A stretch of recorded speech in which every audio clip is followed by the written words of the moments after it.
Bonjour, c'est Michel. Aujourd'hui, on va parler du monde de l'influence et de si on peut en vivre aux Antilles Guyane.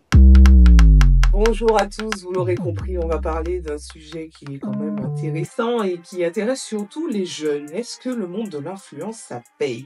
Et c'est ce que nous allons voir avec Michel Monotuka, 345 000 abonnés rien que sur Instagram. Oui. Comment on fait pour arriver à ça? Alors, c'est la question que tout le monde me pose. C'est vrai que déjà, j'ai les réseaux depuis 2012. J'ai téléchargé Instagram depuis 2012, donc ça fait très longtemps, ça va faire plus de 10 ans maintenant. Et on va dire que c'est la régularité qui fait que le nombre d'abonnés augmente. Mais en 2012, c'était un bébé. Ah non, oui, j'avais 13 ans. Ah oui, Et d'accord. pour la petite histoire, j'ai téléchargé Instagram en cachette parce que j'avais Facebook à l'époque et j'avais beaucoup trop d'amis selon mes parents du coup. Donc ils m'ont mis un stop sur l'application Facebook et j'ai basculé du coup sur Instagram qui était tout nouveau à l'époque. Et il y avait à l'époque les Kim Kardashian et compagnie. C'était des modèles à l'époque pour les plus jeunes. Oui, ça m'inspirait parce qu'elles faisaient de belles photos, des photos lifestyle, esthétique et tout. Et c'était très beau. Et du coup, avec mes copines, on voulait pas faire la même chose, mais avoir aussi nos comptes. Et du coup, j'ai téléchargé Instagram, oui, en 2012. Donc voilà. Alors, justement, tu parles de lifestyle parce qu'il y a plusieurs types de publications sur Instagram. Oui, il y a plusieurs types. Et alors, comment ça s'appelle? On va dire des catégories par influenceur. Il y a des influenceurs cuisine, influenceurs littérature, par exemple, influenceurs sport. Et moi, j'ai pris le créneau lifestyle parce que en fait, je peux travailler avec tout le monde. C'est-à-dire que je peux travailler demain avec Bâtir, comme avec Alwego, donc les voitures, le bricolage, les activités qu'on peut faire en Martinique, donc plutôt des choses qui parlent du tourisme. Donc je touche un peu à tout. La beauté aussi, puisque les maquillages, etc. Donc comme je touche à tout, je me suis plutôt mise sur le créneau lifestyle. Alors, si tu devais te présenter, oui, qu'est-ce que tu dirais? Euh, déjà, en ce moment, je suis créatrice de contenu. Oui, c'est ça, on dit créatrice de contenu, pas influenceuse. En soi, moi, influenceuse, ça ne me dérange pas. Le terme ne me dérange pas. Au début, j'avais énormément de mal avec le terme. Mais en fait, aujourd'hui, pas le choix. C'est comme ça qu'on nous appelle. Donc, bon, il n'y a pas de souci avec ça. Maintenant, le terme créateur de contenu est arrivé. Donc, les filles préfèrent, tout le monde préfère. Donc, enfin, les filles, les influenceuses préfèrent ce terme. Donc, bon, moi, je me dis, bon. C'est le terme influenceur, on n'aime pas avoir l'idée d'influencer les gens. C'est ça, parce qu'en fait, au début, c'était mal vu avec tous les influx voleurs à l'époque, les influenceurs de télé-réalité. Donc, ce mot-là, au final, était très péjoratif. Donc, du coup, créateur de contenu, aujourd'hui, c'est mieux vu. Voilà, hein. Et est-ce que tu conseillerais à la nouvelle génération de se lancer dedans? Parce qu'il y en a plein qui disent je veux être youtubeur, je veux être influenceur, je veux avoir beaucoup d'abonnés. C'est ça. Moi, je pense que oui et non. Alors, surtout, oui. Pourquoi? Parce que je pense que, bon, si c'est ceux qui veulent vraiment faire, ok, il n'y a pas de problème. Faut déjà être très savoir sortir de l'ordinaire, avoir vraiment sa personnalité à soi. Mais non, pourquoi? Parce que pour moi, quand j'ai commencé Instagram, ce n'était clairement pas mon but. En fait, là, j'ai débuté et je ne pensais pas avoir aujourd'hui 300 000 abonnés sur Instagram. J'ai toujours eu mes parents derrière moi pour me dire de continuer mes études pour avoir un vrai travail. Parce qu'en fait, enfin, un vrai travail. Un travail sur lequel je peux en vivre. Je pense que oui, en France ou aux États-Unis, en Martinique aussi, mais il faut vraiment se donner à 100%. Aujourd'hui, moi, je fais d'autres choses à côté. Donc, en vivre, c'est possible, mais il faut que en fait, les entreprises en Martinique, parfois, n'ont peut-être pas les budgets pour, ou il n'y a peut-être pas assez d'entreprises qui peuvent sortir des cachets pour pouvoir te payer régulièrement. Et je pense qu'il y en a peut-être qui s'en sortent, mais en tout cas, ça peut, Toi, mais il tu y a t'en des sors ou mois. pas? Est-ce que toi, tu peux en vivre? Tu peux avoir des revenus tous les mois comme... Je peux en avoir, mais alors c'est oui et non, parce que je pense qu'il y a un mois qui peut être avec 5 collaborations par exemple, et un mois où, par exemple, juin, je ne peux ne rien avoir. Juin, je trouve que c'est des mois très basse saison. Donc, on peut avoir des mois où on touche zéro? Ah oui, Ok. Ah oui, oui, oui, Et des oui. mois où on touche combien, c'est quoi le max? Ben, le max, ça dépend des sociétés, parce que bon, il y a des petites entreprises avec lesquelles tu peux travailler, auxquelles tu factureras jamais au prix de, je sais pas, d'une grande entreprise. Donc ça dépend. Je peux avoir un contrat, je sais pas, je donne n'importe, c'est une tranche, Non, hein, mais c'est une le tranche de max, prix. Mais le maximum dans un mois, je pense que ça peut aller. Moi, je suis pas, je sais pas, je peux dire 5, 6. 1000? 6 000, oui. Ok. Mais Ça arrive souvent ou pas? ça, non. Non, parce que pour ça, il faut que il y ait franchement. Si après un client peut pouvoir payer ce prix-là, très bien. Ouais. Mais le plus souvent, c'est une accumulation de contrats qui fait qu'on peut arriver à ce montant-là. Donc voilà. Mais il faut savoir justement gérer les collaborations pour pouvoir, si par exemple, comme je disais, le mois de juin, c'est très compliqué, il n'y a pas de collaboration, mais savoir répartir Donc, il y a une vraie gestion financière à mettre en place quand oui, même. oui, voilà. Donc, c'est pas tout rose, comme on disait, pour ben, justement, ceux qui veulent se lancer, etc. Il y a la beauté des réseaux sociaux, mais quand on y est vraiment, c'est pas très. En fait, c'est pas simple, hein. C'est pas simple. Moi, de base, pour prendre mon exemple, j'ai fait des études pour devenir directrice marketing. Parce que c'est ce que j'aime la communication. C'est dans ça que j'ai fait mes études, mes alternances. Donc, pour moi, ça devait être ça, mon projet de vie. Maintenant, j'ai fait, on va dire que j'ai eu un BTS Com et licence Com. Après, j'ai mis une pause puisque en fait, je trouvais qu'il y avait beaucoup de voyages, beaucoup de collaborations à faire et en fait, j'étais pas concentrée à 100% Et sur. ça, c'est la partie visible de l'influence. C'est les voyages, c'est Ça. ça, on voit ça. On voit, alors encore, ça rejoint aussi la beauté des influenceurs, de tout ce que le métier peut apporter. Il y a vraiment la belle facette. Mais il y a les backstage, c'est-à-dire que quand on part, par exemple, je sais qu'en 2022, j'ai beaucoup voyagé pour des offices du tourisme, mais quand on part, on ne profite pas à 100%. Les gens ont du mal à croire ça, mais c'est vrai que quand on part, on a un guideline, on a une fiche de route, où de 6 h du matin à 23 h, on a un programme et on doit l'appliquer. Sinon, si, en fait, quand l'office vous fait venir et qu'on doit manger à midi à ce restaurant-là, faire l'activité à 13 h, à tel endroit, voir tel intervenant, voir tel invité, après aller dans tel restaurant, après aller dans telle soirée, après aller dans. En fait, le programme est très chargé et ça fait qu'on doit tout filmer, montrer aussi notre ressenti sur ce qu'on fait, ce qui se passe, Et faire on un doit dire un montage. vrai ressenti ou on est invité, donc on est obligé de dire que De c'est dire, bien. de dire que c'est bien, ben franchement, je pense que en fait, c'est toujours bien de partir, donc on va toujours montrer que c'est super cool. Mais je pense que la partie qui est pas fun, c'est vraiment les montages, la fatigue et le fait de ne pas profiter à 100%. Donc bon, ça, on va pas forcément le dire ou le montrer. Mais voilà, je pense que ça, c'est aussi la partie très très très dure qu'on ne.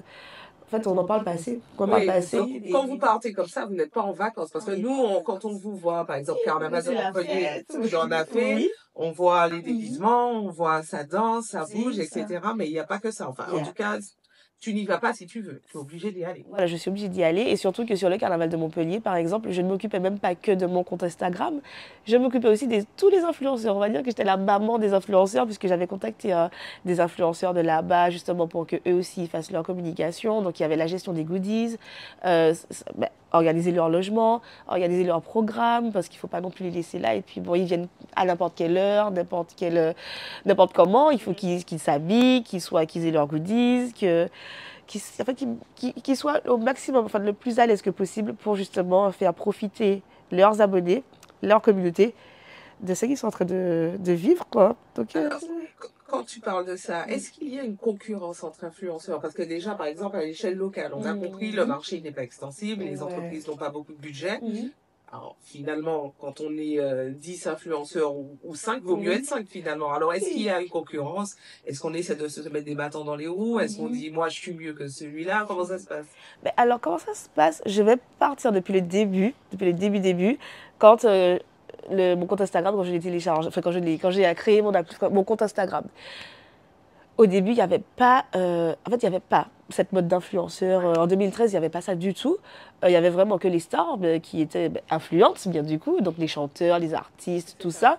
Mais il n'y avait pas cette mode d'influence. Et on va dire que vers 2019, 2020, il y a eu déjà le Covid, le confinement a fait qu'il il y a eu beaucoup de, avec les TikTok et compagnie, il y a eu beaucoup de comptes qui ont grossi par rapport au fait qu'on crée beaucoup de contenu en ce moment-là. On avait le temps de les consommer en plus. On avait le temps de faire et le temps de regarder, donc c'était bien. Et je pense que c'est vers 2020 qu'il y a eu beaucoup d'influenceurs en vrai qui ont vu le jour. À cette période-là, il y a beaucoup d'événements. Donc c'est là qu'on va voir en fait tous les influenceurs de Martinique. Les influenceurs sont invités par des agences de com qui s'occupent des inaugurations de, par exemple, je sais pas, Peugeot Martinique ou de l'hôtel Simon, je dis n'importe quoi. Hein. Et c'est là qu'on va voir dans des événements comme ça tous les influenceurs.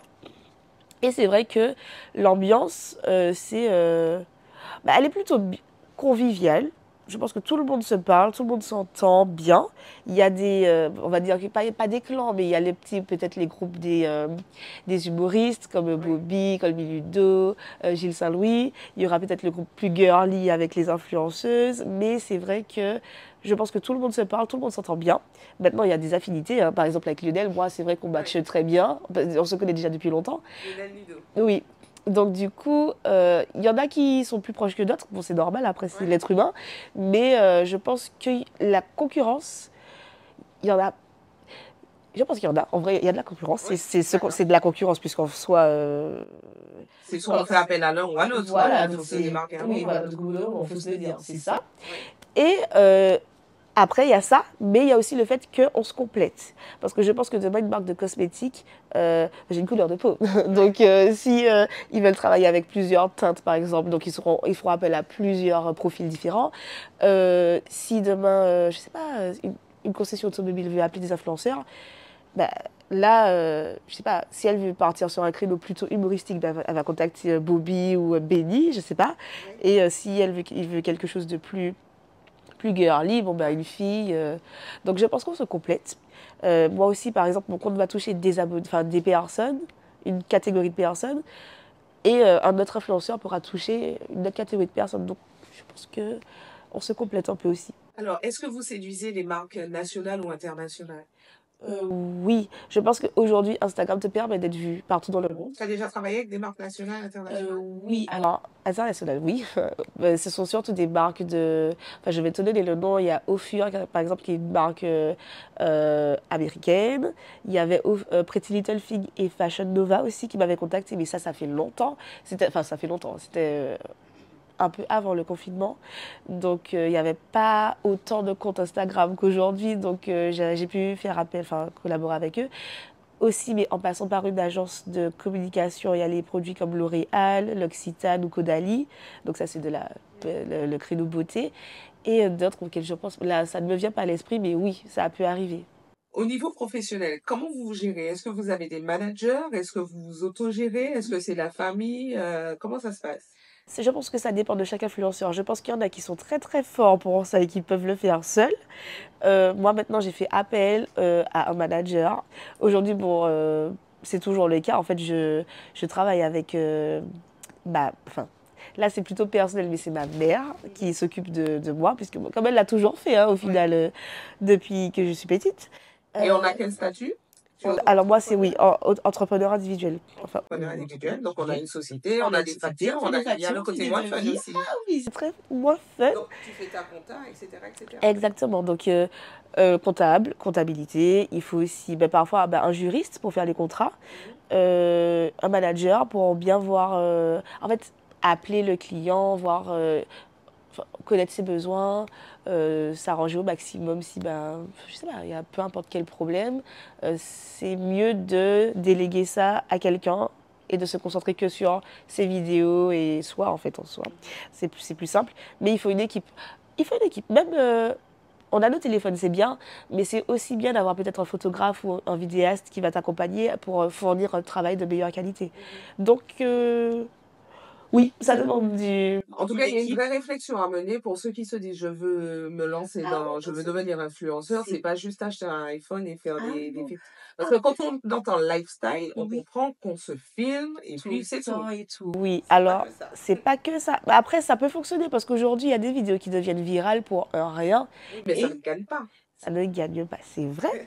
Mais Alors au début, ce sera drôle, ce sera bien, ça va faire beaucoup de vues, mais si c'est sur le long terme, franchement, il faut être bien entouré et le faire sérieusement. Alors, l'autre côté, le Oui. côté un peu moins cool, parce Ah, que le côté. il y a ce qu'on appelle les bad buzz. Je Exactement. pense que pratiquement tous les influenceurs en connaissent. Oui. Toi, tu en as connu. Ah oui, j'en ai connu, j'en ai connu, j'en ai connu.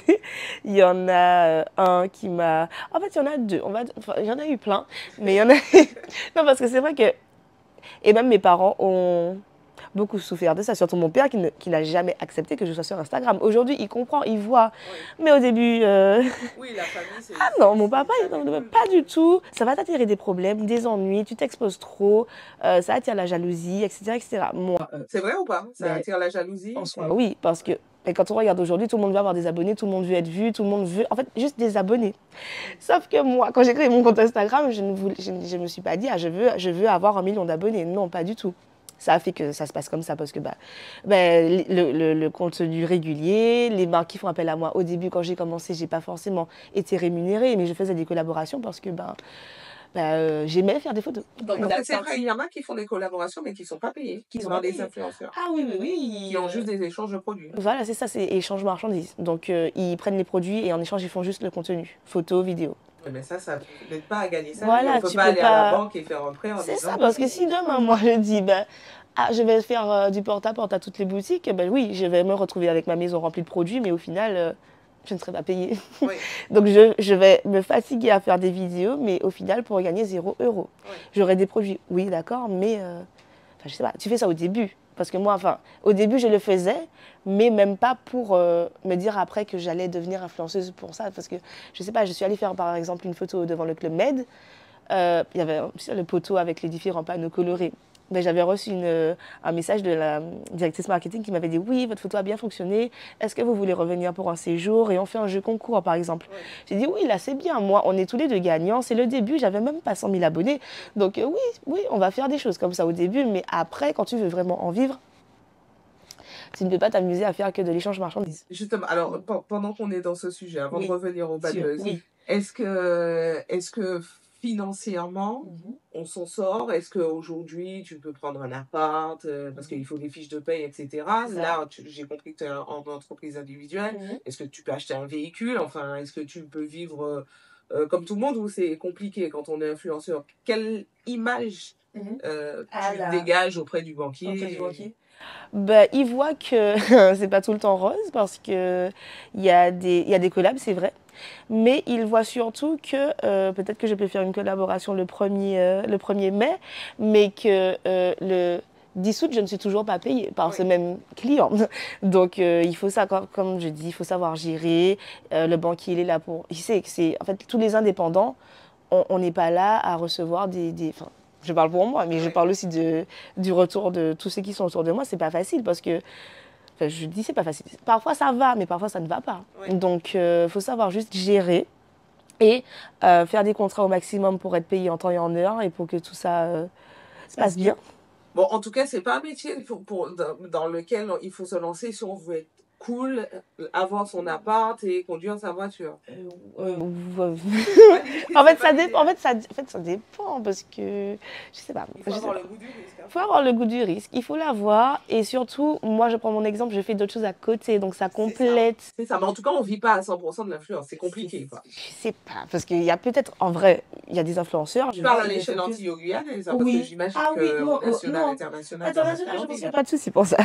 Il n'y a pas de souci pour ça, mais ici, en tout cas, je sais que la plupart, en tout cas, de ce que je connaisse, par exemple, ils font d'autres choses à côté. Oui, c'est ça. Je ne peux pas faire que de l'influence. Moi, à côté, je fais d'autres choses. Alors, on revient au On fait bad bad buzz et après, on revient sur la partie. Ok, donc les bad buzz. Donc, il y en a eu deux qui m'ont traumatisée. C'est en 2019, c'était... Est-ce que je vais dire? Je sais pas. Mais c'était à l'époque de Ivy Diamond. Et en fait, pour moi, beaucoup de personnes ont pensé que c'était un règlement de compte, alors que pas du tout. Je ne la connaissais pas. Et ça a duré vraiment longtemps. On en est même venu aux mains, il y a eu de la violence physique, c'était très très très grave. Ah oui, parce qu'en fait, au bout d'un moment, je lui ai dit, mais pourquoi moi? En fait, qu'est-ce que je t'ai fait? Et pourquoi? Et en fait, ce que les gens voyaient, c'était juste un règlement de compte alors qu'en fait, je ne la connaissais pas. Donc du coup, ça m'a beaucoup traumatisée parce qu'en fait, il y avait beaucoup de vidéos et de choses qui étaient dites d'insultes, beaucoup de violences sur les réseaux.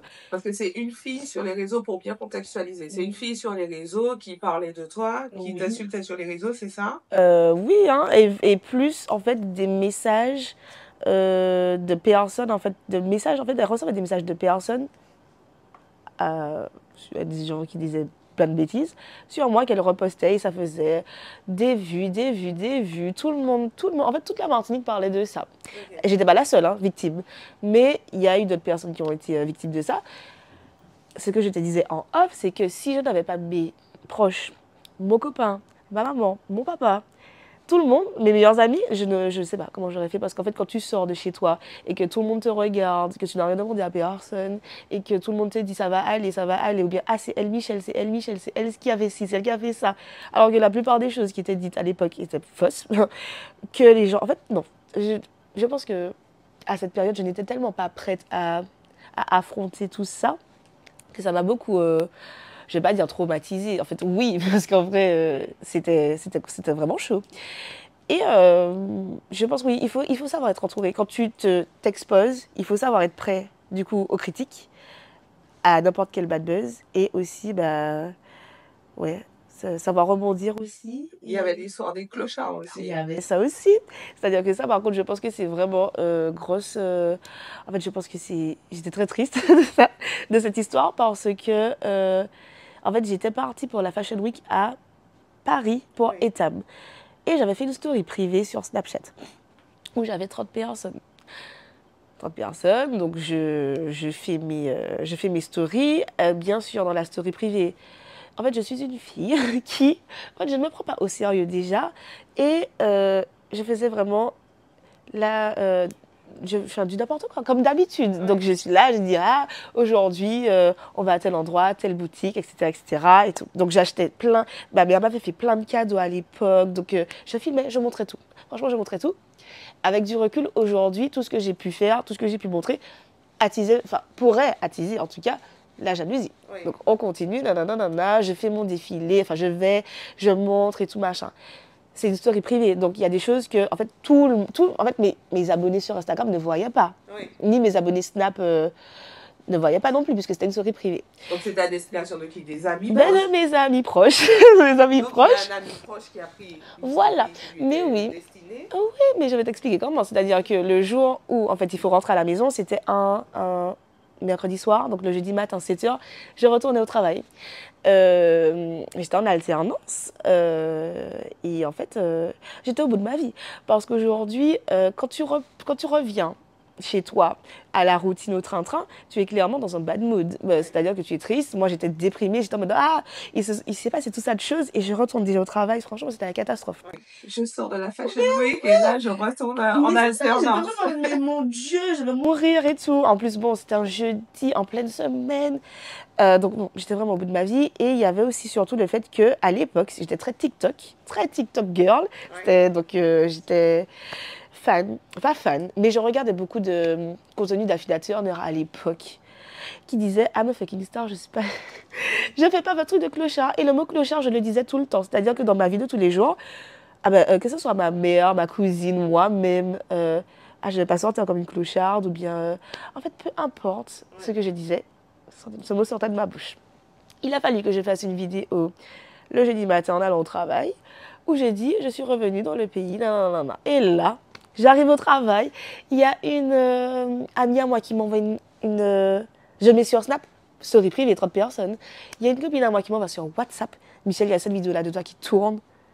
Ah, je me suis dit pardon, j'ai fait un blackout dans ma tête, j'ai appelé mon père, je lui ai dit papa, il y a peut-être une vidéo qui va tourner là, tu connais ta fille, c'est très grave ce qui se passe parce que je me suis dit. Tu t'es rendu compte dès le début que ça allait. En fait, oui, parce que les gens ne me connaissent pas. Moi, en fait, ils voient sur Instagram la fille qui fait de belles photos et, on va se le dire, qui se prend pour je ne sais pas qui, en fait, pour je ne sais qui. Donc, c'est-à-dire que les gens ont une image déjà de ça. Donc, plus ils voient cette vidéo-là où ils disent, ah bon, en fait, elle se prend pour qui, comment, en fait, elle En fait, ça prend pour qui? En fait, moi, j'ai juste vu le fait que ceux qui ne me connaissent pas, parce que ceux qui me connaissent, ils ont passé la story comme ça, ils disent, ah, c'est Michel, elle parle comme ça tout le temps, enfin, Ouais. elle parle comme ça tout le temps, elle fait des, enfin, je me prends jamais au sérieux. Mais en tout cas, tu as mesuré l'impact tout de suite. Oui, tout de suite, parce que je me suis dit, quelqu'un qui sort ça de ce contexte, surtout que c'est quelqu'un qui a, parce que c'est quelqu'un qui a filmé sur un autre téléphone, qui après a diffusé, donc je me suis En tout dit... cas, on sait que tous les amis ne sont pas des amis dans ce film. Voilà, c'est ça la leçon. Franchement, la leçon sur cette histoire-là, c'est que ben déjà, je ne poste pas comme avant. Je ne poste, moi, c'est ma vie privée, je ne montre plus, mais enfin, même en story privée, hein, je ne montre plus rien. Je garde tout pour moi. Je réfléchis 10 000 fois avant de poster quoi que ce soit, parce qu'en soi, là, c'était quelque chose qui était vraiment sorti de son contexte. Aujourd'hui, enfin, mes proches, ils se sont dit, bon, c'est Michel qui parle, mais quelqu'un qui ne me connaissait pas à l'époque, ah, les gens, mais aujourd'hui, mais pendant... Et c'était quoi les conséquences? Les conséquences, c'était que j'ai dû aller chez ma mamie me ressourcer parce que quand je sortais, les gens étaient en mode ah, ils m'insultaient en fait, ils m'insultaient. Dans la rue, en physique, parce que c'était pas que sur les réseaux. Ah non, c'était en physique parce qu'en fait ça prenait vraiment une autre dimension. C'est-à-dire qu'en physique, les gens étaient énervés contre moi. En mode pour qui tu te prends à nous traiter de clochard? En mode si t'es pas content, tu retournes en France en fait. Ouais. Alors que non, je suis la première à vouloir montrer mon île à travers mon compte Instagram. Je suis restée faire mes études ici. Non, tout pour mon île. Donc en fait, quand j'ai vu ça, je me suis dit, mon Dieu. Donc, tu as dû sortir de là où tu habitais parce que les gens, ils connaissaient, les gens de ton quartier connaissaient, ils t'attendaient. Oui. Et collaboration, tu as perdu des collaborations. Des collaborations parce qu'en fait, il y a des marques qui se sont dit, Michel, en fait, franchement, après 13 ans, en très bon terme, hein, Michel, avec ce qui se passe, on préfère mettre une pause ou un terme. Donc, c'était soit une pause, soit un terme. Moi, je comprenais parce qu'en vrai, moi, demain, j'ai une entreprise, je sais pas, il y a quelqu'un qui fait l'objet d'un bad buzz. Tu n'as pas forcément, pour ton image à toi, envie de travailler avec cette personne. Mais c'est quand même violent à vivre parce qu'on a les attaques physiques, on a les attaques sur les réseaux, on perd des contrats, enfin, tu étais attaqué de partout. J'ai été attaquée de partout, j'allais faire des courses avec ma mamie à Génipa, les gens m'insultaient, c'est ma mamie qui prenait pour moi, qui répondait en mode ah. Mais sinon, c'est dans les embouteillages, quand les gens s'arrêtent à côté de moi et qui veulent me tabasser, ah oui, oui, oui. Okay. Donc au bout d'un moment, c'est très dangereux, ça peut prendre des dimensions énorme, sachant qu'il y a une personne qui avait surenchéri à l'époque sur son compte Instagram, parce que c'était une personne qui, entre guillemets, parce qu'il faut savoir que quand on est exposé comme ça, il y a des personnes qui ne t'aiment vraiment pas. Tu ne sais pas pourquoi, mais donc il y avait quelqu'un qui avait vraiment surenchéri. Il avait gagné 6000 abonnés à l'époque, rien qu'en parlant de ce bad buzz-là. Il y avait aussi des amis à moi qui étaient dans des groupes avec des gens qui parlaient de moi du coup sur leur réseau et ils s'envoyaient des audios en mode ah oui j'ai parlé de Michel, j'ai gagné 400 abonnés, j'ai fait un tweet sur elle, j'ai gagné 200 abonnés, donc en fait ça amusait clairement les gens de parler de ça. On ne mesure pas toutes les répercussions. Franchement il y a eu beaucoup trop de choses qui ont fait que c'était dur à vivre. Maintenant, comme je te disais tout à l'heure, il faut s'approcher avec soi. Et voilà, je passais aussi mon alternance. J'étais en licence. Donc, j'ai eu aussi les dames de mon école qui ont été très compréhensives avec moi, qui m'ont dit, Michel, avec ce qui se passe, tu vas tout rattraper la semaine prochaine. Tu peux pas venir... Enfin, je ne pouvais pas me déplacer, en vrai. Donc, j'ai rattrapé. Dieu merci, j'ai eu ma licence. Mais c'était pas top, hein. Aujourd'hui, je ne sais toujours pas qui a divulgué. Ah, tu sais pas qui? Je sais pas qui, parce qu'en fait... quand tu captures sur Snap, normalement tu vois, mais sauf que la personne n'a pas capturé avec son téléphone, elle a filmé de notre téléphone pour faire... Donc ça veut dire que parmi tes amis, il y a quand même quelqu'un qui a fait ça. 3 ans après, je ne sais pas qui. Mais bon, c'est pas... C'est dingue. Oui, c'est dingue. Donc tu regardes tout le monde. Oui, tu ne sais pas qui est qui. Voilà. Tu ne sais pas qui est qui. Mais ça va m'apprendre et voilà, c'est aussi des leçons. Il faut savoir faire attention à ce qu'on poste, sachant que là pour moi en l'occurrence je pensais que c'était une story privée donc je peux m'exprimer comme je veux, bah pas du tout, non.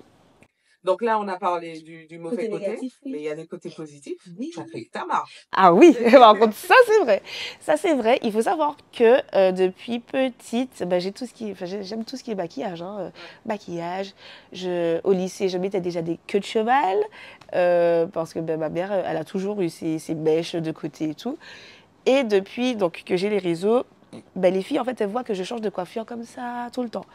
Donc, bouclé, lisse, court, long. Et je recevais beaucoup de messages de filles qui me demandaient « Michel, où est-ce que tu achètes tes mèches? Où est-ce que tu achètes tes mèches ?» Ben, j'avais aucun problème à dire, ben, les filles, ben, c'est là et tout. Quand j'allais dans la boutique dans laquelle j'achetais mes mèches, la fille me disait « Mais Michel, toutes les filles viennent avec ta photo sur leur téléphone, elles veulent la même coiffure, la même longueur, la même texture. » Ah, je me suis dit, mais Tous les mois. Oui, parce que tous les mois, comme ça, à envoyer toutes mes girls chez vous, mais je suis tellement perdante parce qu'au final, les filles venaient après avoir acheté les mèches me dire qui t'a coiffé, quel produit tu mets dans les mèches. Donc je me dis, mais en fait, je peux très prendre le créneau coiffure parce que j'aime ça. Quand j'étais petite, je voulais devenir coiffeuse.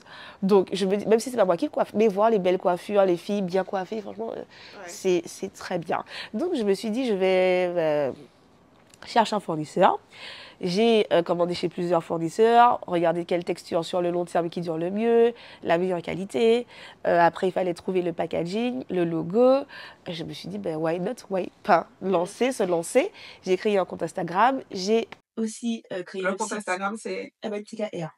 La marque, c'est MNTKR. J'ai aussi créé le compte, le site, la boutique en ligne toute seule. C'était simple, très simple. C'était Shopify. Donc, j'ai créé le site en, allez, un mois. Il y a beaucoup de tutos sur YouTube, donc ça s'est fait très vite. Et donc ça s'est fait en 2021. Donc aujourd'hui, tu as une entreprise qui vend des extensions capillaires. Grâce justement au réseau, parce que si ce n'était pas la communauté que j'avais sur Instagram, jamais j'aurais créé la marque.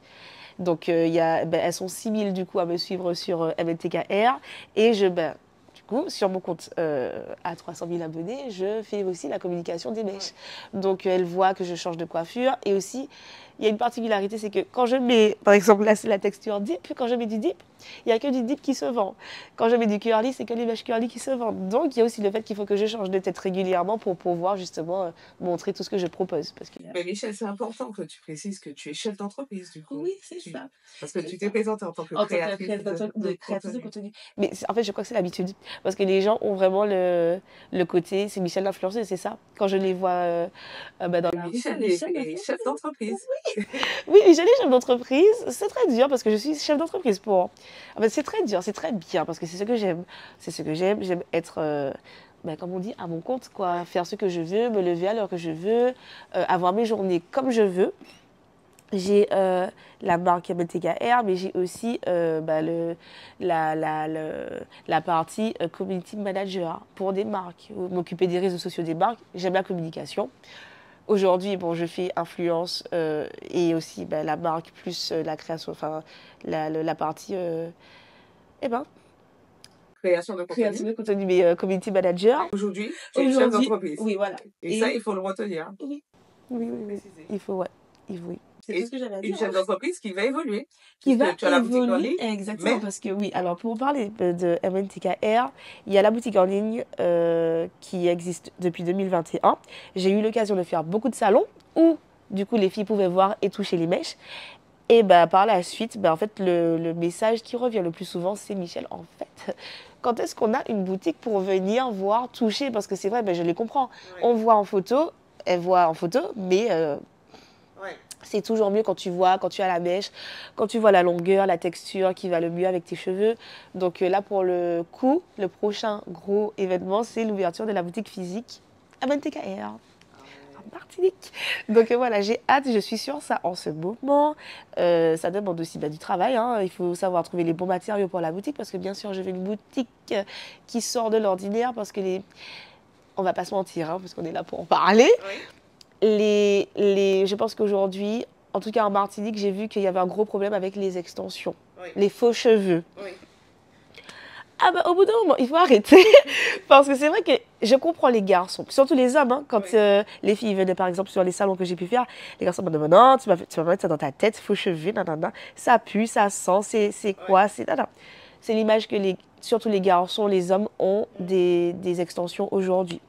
Donc tu veux leur donner un côté plus glamour, c'est ça? Oui, c'est ça. Et surtout plus propre, parce qu'en fait, donc, il n'y aura pas la boutique avec les mèches qui seront... Elles seront exposées, mais surtout qu'en fait, la boutique, il faut qu'elle soit très belle, très Instagrammable, bien sûr, et qu'il y ait en fait un standing, que les filles soient là, qu'elles n'aient pas honte d'acheter leurs mèches, qu'elles n'aient pas honte de venir avec leurs copains pour changer de tête. Pour moi, c'est juste changer de tête. Tu sais que ta copine a des cheveux, mais elle va changer de tête. Donc, moi, voilà. Après, tout va dépendre aussi de l'entretien. Les mèches se lavent, elles se réutilisent. Tu peux retirer, remettre. Enfin, Voilà, donc je pense que il faut aussi casser cette image des faux cheveux, c'est sale. Non, c'est pas sale, ça se met, ça se porte, c'est beau. D'ailleurs, faut pas appeler ses cheveux, faut dire extension Extension capillaire, capillaire, ça c'est fait beaucoup mieux. mieux. Voilà. Mais oui, parce que c'est vrai que il y a beaucoup de filles et de gars qui aujourd'hui pensent que c'est pas une bonne chose. Mais en fait, oui, je pense que là, aujourd'hui, je vois de plus en plus de filles mettre des extensions, donc c'est top. Alors, il y a MNTKR et MNTK, Art. Art, oui, parce que parce que aussi. le truc a des déclinaisons. Voilà, oui, On ne rigole pas. exactement, MNTK-R. Alors, pour ceux qui ne le savent pas, beaucoup de gens pensent que Michel MNTK, c'est Martinique. C'est pas Martinique, c'est mon nom de famille, c'est Monotuka. Et j'ai fait la déclinaison pendant le confinement, puisqu'on avait le temps de faire tout et n'importe quoi. J'ai fait la page MNTK Art pour justement partager mon art. Parce que j'adore la peinture, j'adore peindre, j'adore dessiner. On ne le sait pas parce que je ne l'ai jamais dit, mais j'ai fait 1 an au campus caribéen des arts après mon bac. Ok. Parce que je voulais vraiment avoir un diplôme d'art et être artiste. Mais on a vu récemment sur les réseaux, tu fais des sculptures sur sable, Oui. donc on voit que... C'est ça. Avec maman, puisque ma mère a beaucoup d'impact sur ma vie parce qu'elle est directrice artistique. Donc quand j'étais petite, j'allais dans beaucoup d'événements, je voyais beaucoup de choses. J'étais dans le monde de l'événementiel très tôt. Donc on va dire que ça m'a aidé aussi. Mais elle est artiste aussi parce qu'elle peint très bien. Elle a le côté, elle a la fibre artistique. Donc ça m'a aidé. C'est-à-dire que même si j'aurais eu peur peut-être de me lancer dans les tableaux ou autres, parce qu'on a parfois honte. Hein. Parfois on se dit, ah non, je dessine mal, je peins mal. Mais elle a su m'apporter le petit côté confiance en moi pour peindre et puis les bases. Donc ça consiste en quoi, MNTK Art? Donc de partager mes œuvres et aussi donc alors juste C'est de pour ouvrir partager. une galerie ou c'est exagéré? Ben, je veux bien faire une exposition par exemple et puis pourquoi pas plus tard ouvrir une galerie. Comme ça j'aurais pu aussi permettre à d'autres artistes de s'exprimer parce qu'on en a plein. Il y a Magic Art, ils font des graffitis. Il fait des graffitis, je trouve que je l'ai connu dernièrement sur les réseaux et je trouve que par exemple, il y a beaucoup d'artistes que je pense qu'ils doivent être mis encore plus en avant aujourd'hui parce que on a aussi une belle île qu'on peut mettre en avant autrement aussi à travers l'art, je pense, avec des graffitis, peut-être des photos cols géants pour les touristes. Enfin, franchement, il y a plein de choses à faire. Donc, pas que les tableaux, mais ouvrir aussi avec d'autres projets. Bon, on arrive à la fin de l'émission. On parle du maître. Mais pour conclure, parce Oui. qu'il faut dire que le titre de l'émission, c'est Est-ce qu'on peut vivre du monde de l'influence aujourd'hui en Martinique et aux Antilles Guyane? Donc, la réponse de conclusion, c'est quoi? Est-ce qu'on peut en vivre ou pas? Je dois dire oui ou non. Alors, moi, je pense que oui. En fait, oui, mais avoir quand même quelque chose à côté, quoi, pour pouvoir compléter. Très bien. Mais oui, dès qu'on fait ce qu'on veut et ce qu'on aime, si la personne est à fond à 100%, elle a toutes ses chances. Donc oui, mais quand même ne pas hésiter à avoir quelque chose à côté pour si jamais ça fonctionne pas très bien. Très bien. Ben, merci à toi. Merci à toi Sabrina pour l'invitation. Merci. Et quant à vous, je vous dis rendez-vous la semaine prochaine pour une nouvelle émission de Parole d'influence.